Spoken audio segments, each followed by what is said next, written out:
Because she's like you, kind of. She is so grumpy and nerdy, and I just love her. But inside, there's a heart of gold. It's deep down in That's there. right. That's but right. you gotta find it. It's in there.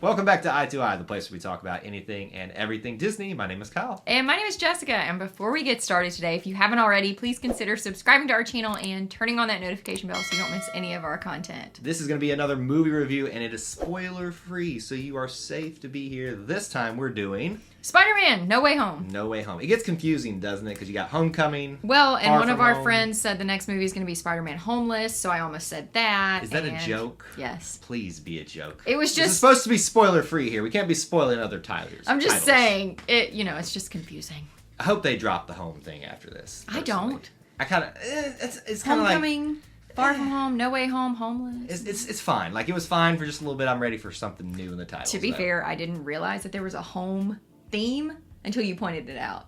Really? Like, just now that happened? Like, No, you just like 2 weeks ago. Okay, well, still, that's a little sad, but I anyway. agree. We all notice Here we different are. things.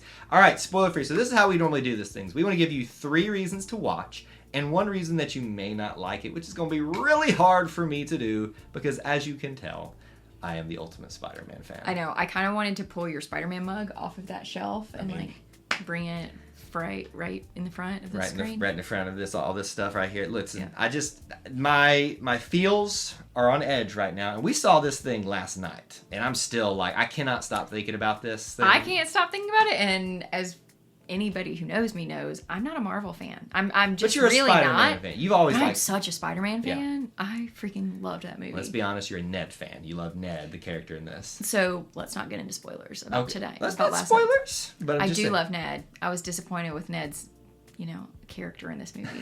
There was not enough Ned.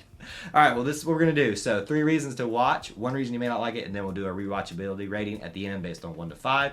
Let's start with our first reason to watch. Jessica? would you No, like this to- is your reason. No, listen. Okay, fine. I've already said it. It's the emotions of this whole dang freaking movie. Yeah. It's just great. Like, I just don't know how to do it. Like, There other were a than- lot of things that you needed to process. A lot of emotions.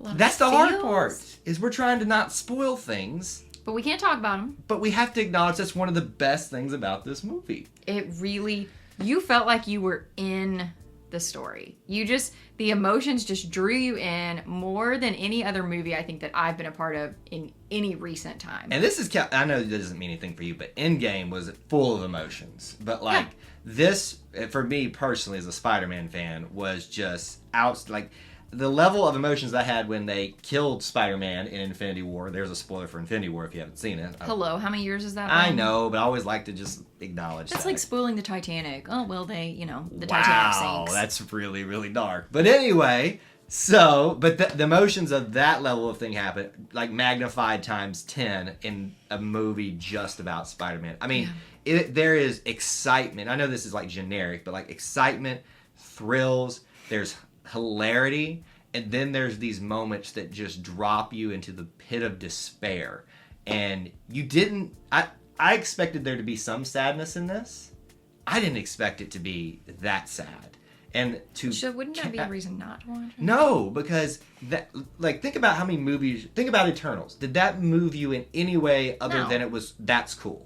No. Exactly. It was just very meh. This movie brought you up here and then just threw you down into the pit. And then stepped on you. And stepped on you while you were down there. And then all of a sudden, there's just these beautiful, bittersweet moments. Especially in the it's very into the second act of the movie and into the third act, especially the ending. The bittersweetness of it all. That is what being Spider-Man is about. Is the bittersweetness, and I shouldn't go any further than that. So that is why emotions is our number 1 reason. You got reason number 2 for us? Reason number 2 is very simple. It was one of mine, but this is not a spoiler because this was in the trailers. Yes, we can talk about all these things. Anything that was in trailers, we decided was fair game. So all the villains that came into the movie. So tell me which ones I'm allowed to talk about. So we can talk. Well, Doc I mean, Ock. I think. I'm thinking about this real quick. I think all of them are fair game because I think they're all in the trailer. So you got Doc Ock, The Green Goblin. Green Goblin, Lizard. Electro, and Sandman. I was gonna say, who was that other guy? The other guy. Sandman. That should tell you something about how utilized certain characters are that we almost forgot about him. But that doesn't mean... not even necessarily in this movie. That's not saying anything about this movie, but in the past. Like, obviously in my mind, which is not the Marvel mind, but, you know, Doc Ock and Green Goblin are like, whoa, because that was my introduction into Spider-Man, obviously. Everybody's.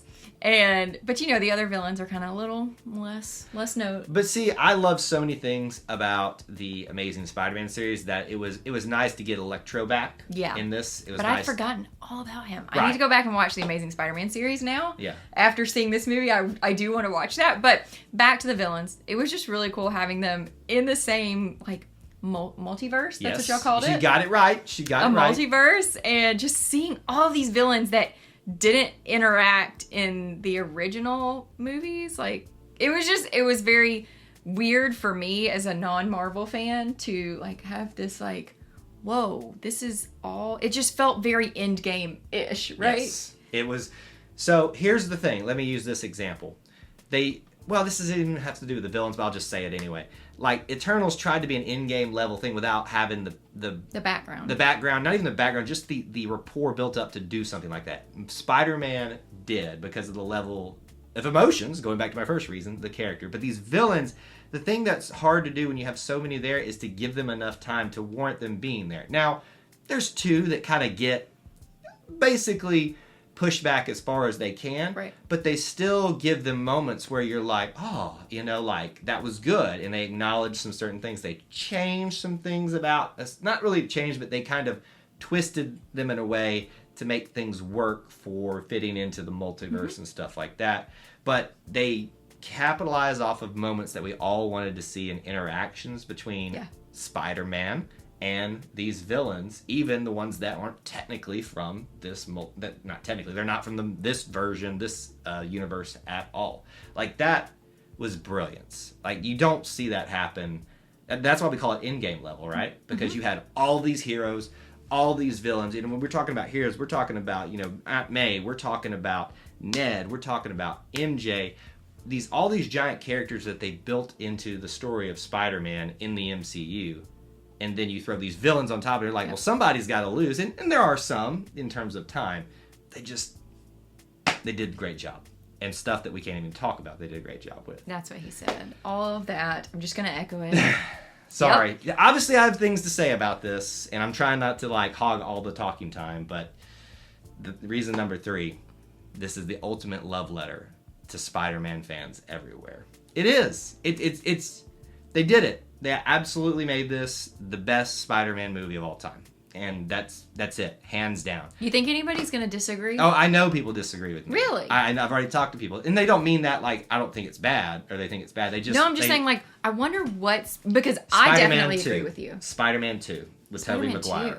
It's with Doc Ock. It is such a well-done film. Okay. And it's such a it's just a good story. Yeah, I guess I was trying to figure out, like, what would be a better... Because as much as I love The Amazing Spider-Man and that series, I can't see any of those. Right. I thought maybe the first Spider-Man with Tobey Maguire. Just because that was like what...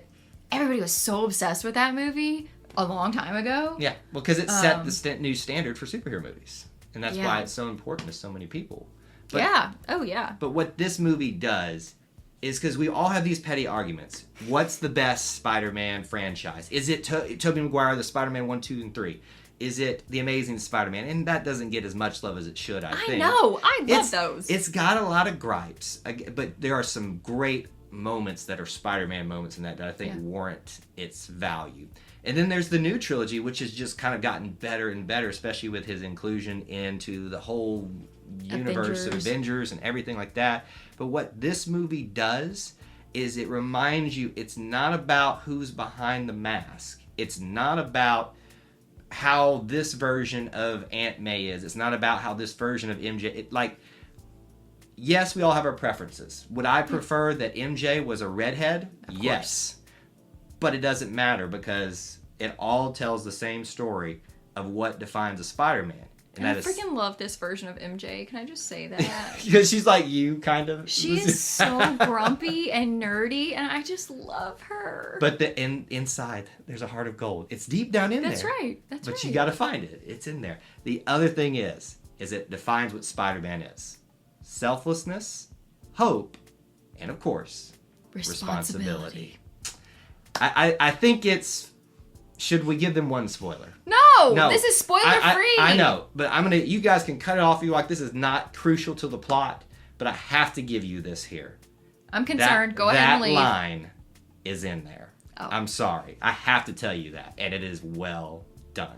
So, real quick, because we don't want to spend much time on this part of the topic, if there's one reason maybe not to watch this, or not to watch this, but you may not like it, what is it? My only reason is it's going to make you cry. Like Kyle said, there's a lot of emotions. I cried twice. I never cry. I didn't cry.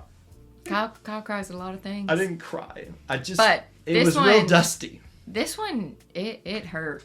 It really hurt. And I kept thinking about it. And it goes back to them making you feel like you were part of the movie. Like, I started thinking about it last night and I got sad again. And I know these are fake characters, so I shouldn't be sad, but... Spider-Man, again, what did we talk about? Is not about who's behind the mask. It's about what Spider-Man represents. And that's why you connect He with represented sadness. Real quick, the only other reason I would say, if we just kind of not even piggyback off of that, is it can get a little confusing, multiverse stuff, but... That's fair. But it was so well done. Exactly. That even if you were confused, it didn't take long to get back on the train. If I wasn't confused, like honestly, everybody else is way smarter than me in this world.